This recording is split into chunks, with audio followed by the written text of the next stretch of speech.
Hi everyone! In this video I'm going to teach you how to identify if triangles or polygons, which is just regular straight edge shapes, just a fancy math word for that, are similar. So we'll start with triangles. And the idea of similar triangles is that if you've got two triangles that are the exact same shape, right, they have the exact same angles in all three corners, then no matter how you twist it or turn it or stretch it to be bigger or shrink it to be smaller, those are similar shapes because they're the exact same angles in all the corners. And so the nice thing about that is if you've got a similar shape and you make it like, if you make one side 3 times as big, then the other two sides also need to be 3 times as big. And so that idea of using similar triangles to solve for bigger sides, you're going to see more of next year. What we're working on this year is just identifying, are shapes similar or not? Okay, so here's your definition. They're the same shape, but possibly a different size. Although technically, if they're the exact same shape, you could also call them similar. But there's actually a fancy math word for that. If they're the exact same, you can call them congruent. But whatever, not a big deal. So with triangles, there's two things to check. One way to check is that all angles are equal. If all your angles are equal in a triangle, then they have to be the same shape. The other thing that you can check is something called proportionality. So are the sides proportional? Means do you get the exact same essentially scale factor between the two pairs of sides, or between all three pairs of sides? And so that's what we're going to check in this first example here. This first example, I don't know what my angles are. I don't know what my angles are. I know it's isosceles, so I know that like this angle here is equal to this angle here, and I know that this angle here is equal to this angle here, but I don't know if they're the same. So angles I can't do in this first problem. Okay, angles are not the angles we don't know, so angles are kind of useless to us. So what we're going to do is we're going to match our corresponding sides. So we're going to pick sides that are the same between these triangles, and then we're going to divide them and see what we get. So the bottom of these isosceles triangles, if these triangles are similar, then the bottoms of these two triangles should form the same ratio as the short sides, the isosceles sides. I'm throwing the word isosceles around just as a quick reminder. Isosceles just means that your two sides are the same, right? So these two sides are the same. That's what makes it isosceles. So here's what I'm going to do. I'm going to take my big side, divide by my little side, 22.6, divide by 11.3. And this gives me the scale factor. So the scale factor is your image length divided by your original, which is fine. But we're not, for the purpose of this course, I think it's better, instead of thinking about a scale factor, to think about an enlargement factor. If you always put your big side up top, and you always put your little side underneath, your small side,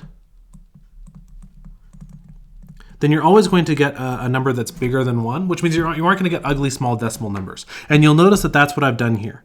I have put my big side up top, and I've put my small side underneath.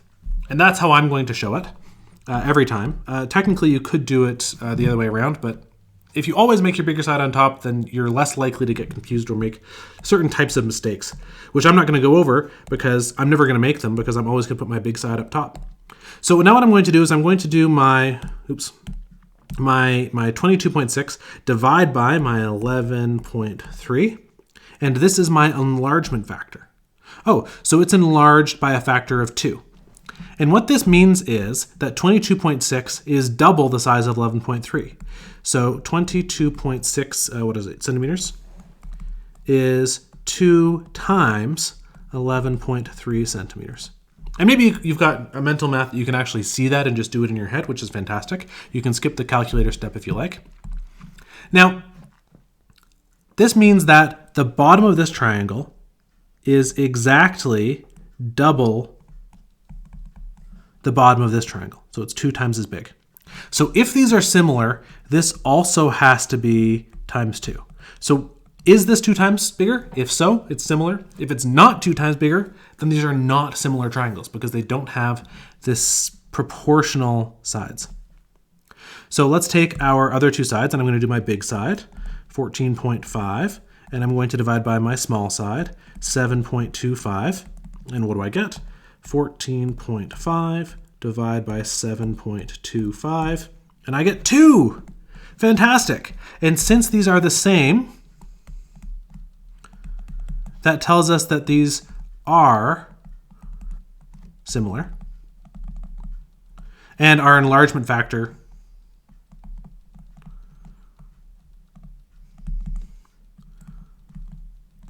is 2. Okay, so that's what that tells us. Oh, I'm resizing that somehow. There we go. And our enlargement factor is 2. Okay, let's look at this next one. Now, this next one, this is called a non-example. Good thing to do when you're learning new things. Are these two similar? So similar means that they are the exact same shape. And just by looking at them, it should be pretty clear that they're not similar. Is 20 degrees the same as 40 degrees? No. Not similar, because angles are not the same. Okay, that's the idea of similar triangles. Similar triangles, you need either the angles are the same or the sides are proportional, like we did in our first example. Now, polygons are just any sort of shape that has straight sides only. So technically, triangles are polygons. Triangles are polygons with 3 sides. But in general, if you've got a polygon with more than 3 sides, like a four-sided polygon is called a quadrilateral. Examples of four-sided polygons include squares and rectangles, parallelograms, trapezoids, rhombuses. There's lots of different types of four-sided polygons. They all have fancy names. And 5 sides are pentagons, 6 sides are hexagons, and so on. Those are all different types of polygons. Now, for polygons, you need corresponding angles are equal, and corresponding sides are proportional. Oops, typo. So you actually need to check both. So let's go take a look. These ones here, we're just going to assume just from the look of it that these are rectangles, which means we've got 90 degrees everywhere. So that makes checking the angles really easy. Angles, yes, 90 degrees everywhere. Cool, done. So now what we need to do is we need to match our corresponding sides. And this is where a lot of students make mistakes, because they look at their big side 10 and their other big side 8, right? These are the big sides in each. So these should be proportional. They should be similar. And that's our symbol for similar, by the way, is this sort of sideways S thing.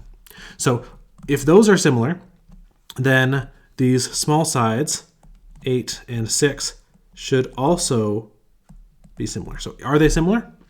And a lot of students make a mistake here because they look at these and they say, oh, it's too bigger. Oh, it's too bigger.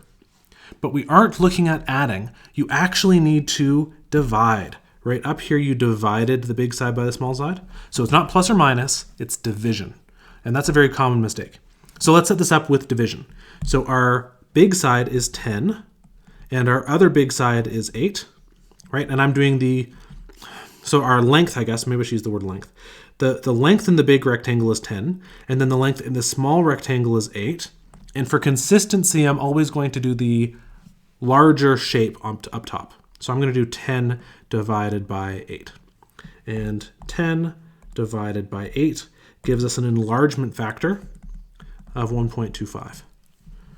Now if I do 8 over 6, right? My width of the big shape is 8. The width of my small shape is 6. And I do 8 divided by 6. I get 1.33 and so on. Those are not the same. And since those are not the same, these are not similar. Okay, so that's rectangles. Now this one here is a little bit tricky. Okay, so we have 4 different angles, and we only know 3 of them. So we're going to need some way of finding this missing angle here. And over here we've got 1, 2, 3 angles. How can we find this missing angle here? So we're going to need a sort of a background skill for this. If you have one triangle, you know that the angles in a triangle add up to 180 degrees. or hopefully you do. So the angles in a triangle add up to 180 degrees, if you didn't know. If we add another triangle to this, you're going to get another 180 degrees. But if you have two triangles together, what kind of shape did I just make? I just made a quadrilateral. So if you've got 180 degrees from one triangle and 180 degrees from the other triangle, a quadrilateral has a total of 360 degrees.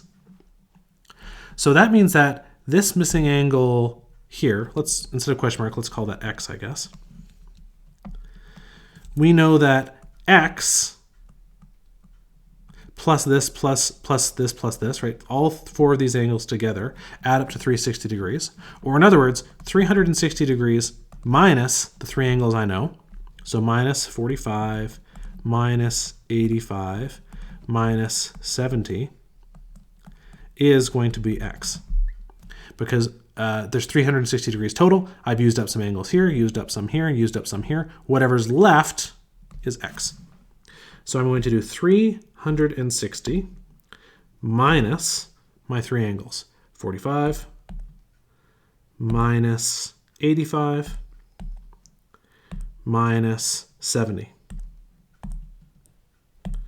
And that gives me 160 degrees. Uh-oh. That's 155 degrees. Is 160 degrees the same as 155 degrees? No. Not the same. So that tells us it is not similar. Okay, see how that works? I don't need to check the sides in this case because I already know it's not similar. So the side lengths probably aren't going to be similar either. But I don't even need to check them now because I already know just from this angle that they're not similar shapes. Okay, let's try this one down here. This one again is rectangles. So the angles we sort of get for free. They're all 90 degrees. So angles are cool. So now all I need to do is check my proportional lengths. Sorry about that cut. My recording just stopped. So we've figured out that the angles are the same. We're moving on to sides. What makes this one a little bit tricky is that this rectangle is, sort of on its side horizontally. But this rectangle is actually on its short edge, so it's more vertical.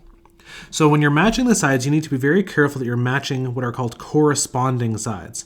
So the length of the rectangle needs to be matched with the length of the rectangle, and the width of the rectangle needs to be matched with the width of the other rectangle. So in that case, we can figure out our enlargement factor for our lengths by dividing them. So 31.4 divided by 23.55, 31.4 divided by 23.55 is 1.3 repeating. And we'll do the same thing for our widths. So our widths are 14.2 divided by 10.65. 14.2 divided by 10.65. We also get 1.3 repeating. Awesome. So our angles are the same, and our sides are proportional.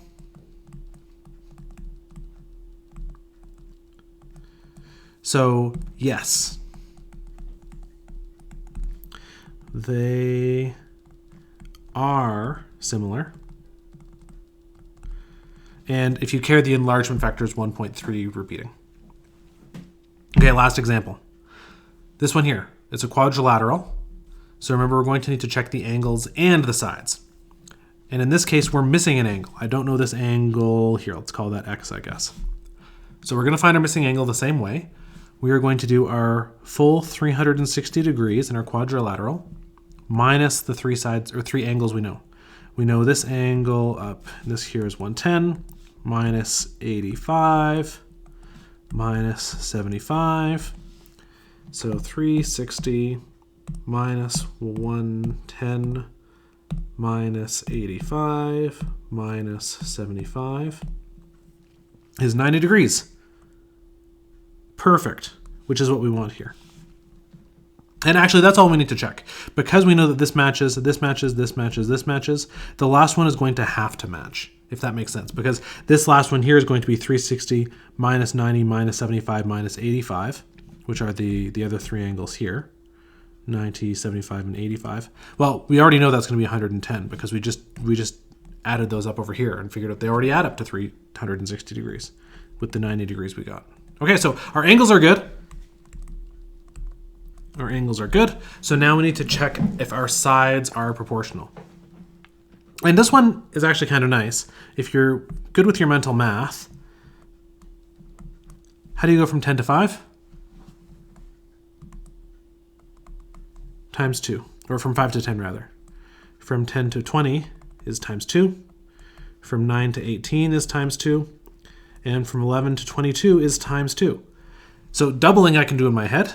Maybe you can too, which is great. So since I can see that all four sides are double of each other, I'm already done. I already know that these are similar. If you don't see that, that's okay. What you're going to have to do is you're going to have to pair your sides. So this is 18 over 9. 18 divided by 9. I can plug it into the calculator, but I know that's 2. I've got 10 over here. 10 divided by 5 is 2. I can pair these sides here. 20 and 10. 20 divided by 10 is 2. And finally, our last two pairs of sides are 22 and 11. And 22 divided by 11 is 2. So yes, they're similar. And your enlargement factor is 2. Okay, so that's the idea of deciding if shapes are similar. So just a quick recap. Triangles, you have or. You need to check if the angles are similar or if your sides are proportional. If you've got something with more than 3 sides, you need both to be true. You need your corresponding angles to be equal and you need your sides to be proportional.